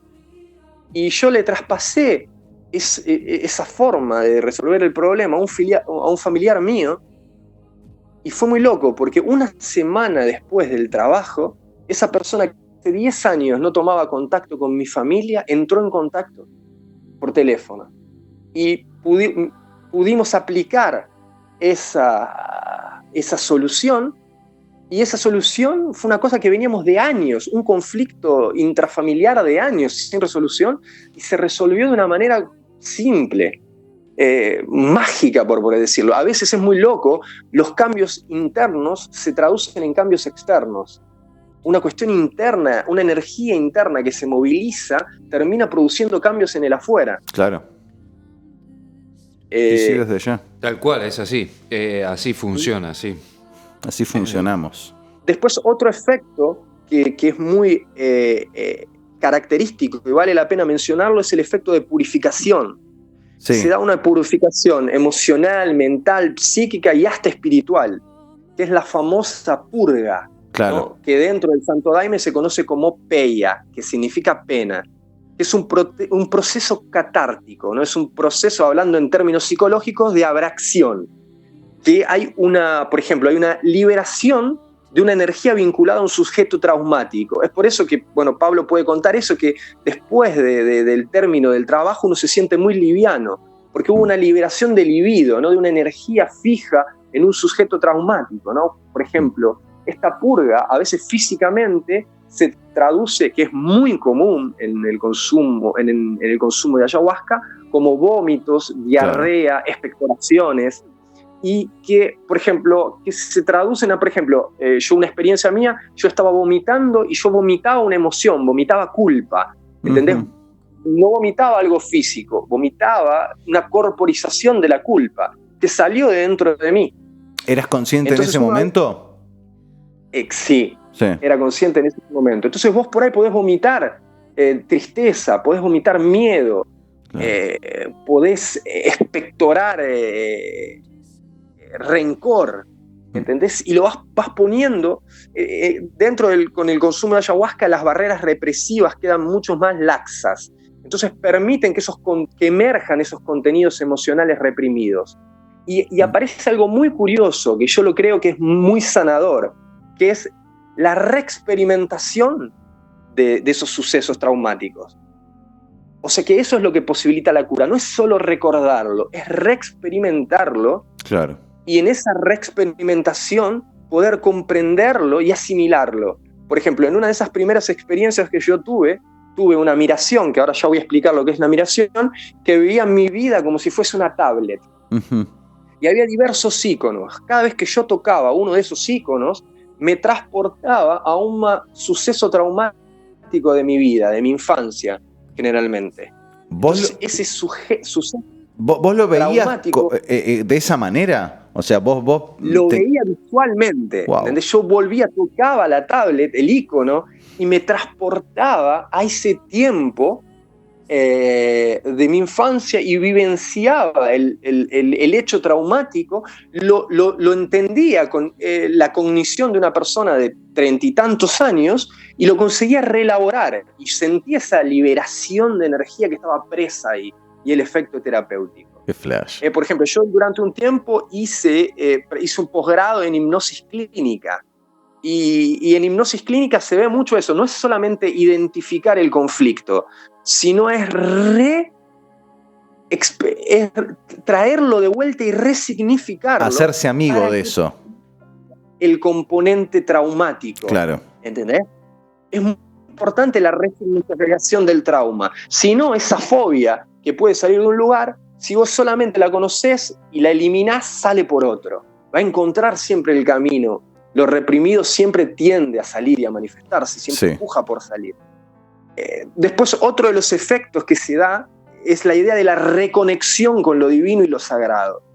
Es esa experiencia de contacto con lo divino. Por ejemplo, viste que vos me hablabas, yo cuando llegué al Santo Daime, yo no llegué en una búsqueda espiritual. Yo estaba en esa época, estaba más alejado del esoterismo y del ocultismo y estaba más vinculado al mundo de la psicología. Entonces yo llegué con una idea terapéutica y me reconectó de una manera a lo espiritual impresionante. Yo no llegué buscando a lo divino y me encontré con lo divino. Uh-huh. Por ejemplo, yo soy una persona que cuestiono mucho y mismo después de tanto tiempo cuestiono las experiencias y digo, esto será una proyección mía, esto será así, será una cosa así, será asado. Y en una de esas experiencias que fue hace poco, yo tuve un encuentro con esa parte divina mía, ¿no? Y me habló cara a cara, yo la simbolizaba con una luz, y me dijo, ¿cómo que no me ves?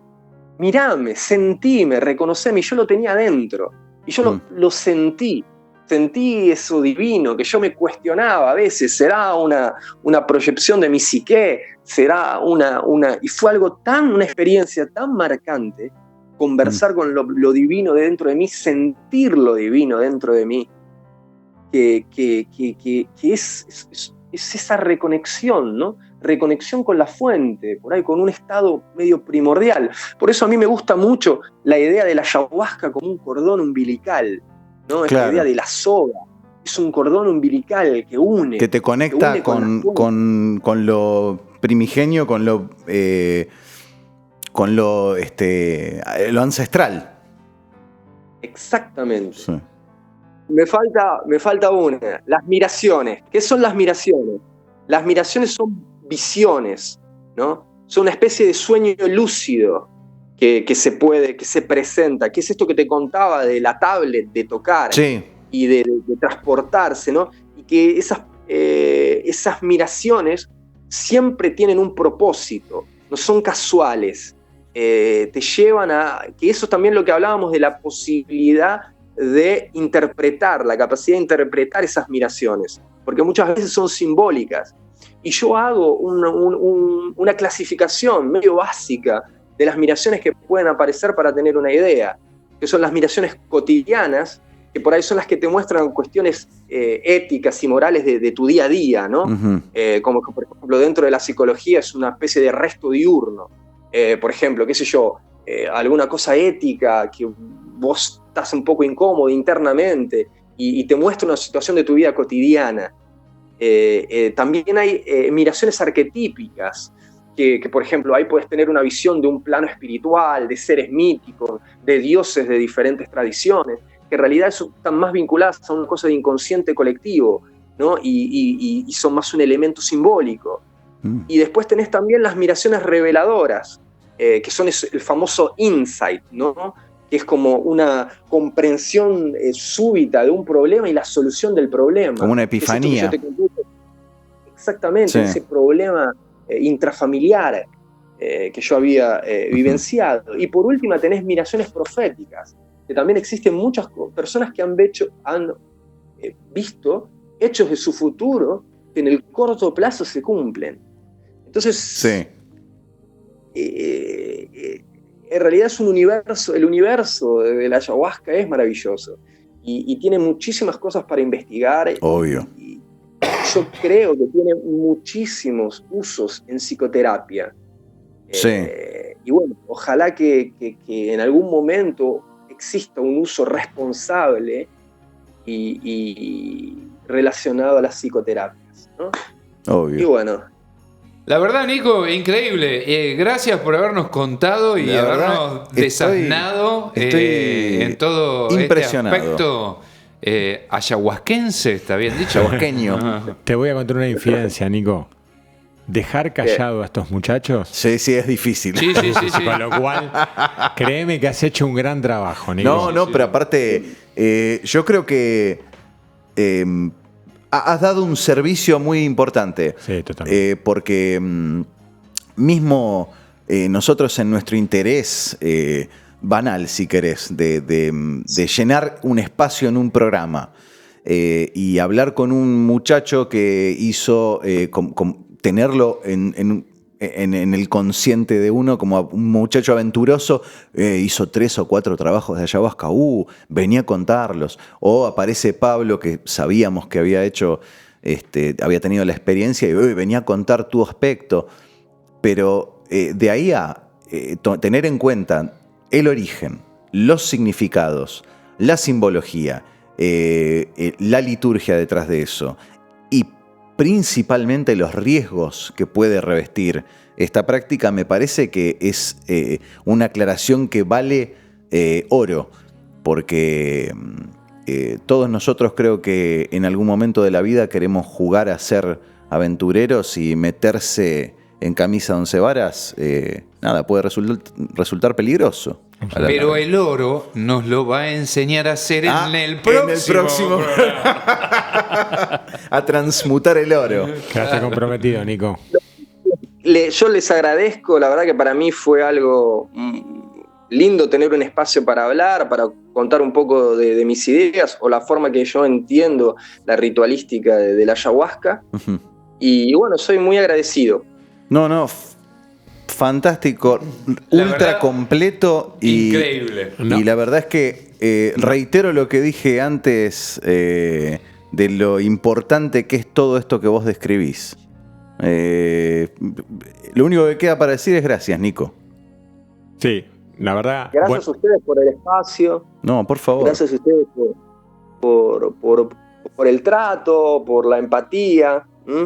Un placer realmente. Muchas gracias. Nico, gracias. Gracias de verdad. Bueno. Te mando un abrazo grande y bueno, como siempre. Abrazos y bueno. Te vamos a comprometer seguramente para algún otro, episodio. Gracias, Nico. Sí. Gracias por estar en Teatro del Absurdo, la verdad. Tremendo, un lujo. tremendo. Lujo. Gracias. Mil Abrazos. gracias. Chau. Muchacho, no hay nada más que decir. Ya está. No. Impecable. No, ya Nico se habló todo. Pero fue muy, muy, muy rico, en serio. Sí. Dale. No sé, a mí me dio ganas de probar ayahuasca. Sí, nos vamos a Brasil. Dale, vámonos a Brasil. Dale, Chau. Esto fue Teatro del Absurdo. Modo ad hoc. Seguinos en Facebook, Instagram y Twitter como @tdelabsurdo. Y suscríbete a nuestros canales de YouTube y iVoox. Gustavo Maher, Juan Manuel Echave y Gustavo Ciardulo. Nos encontramos la próxima semana.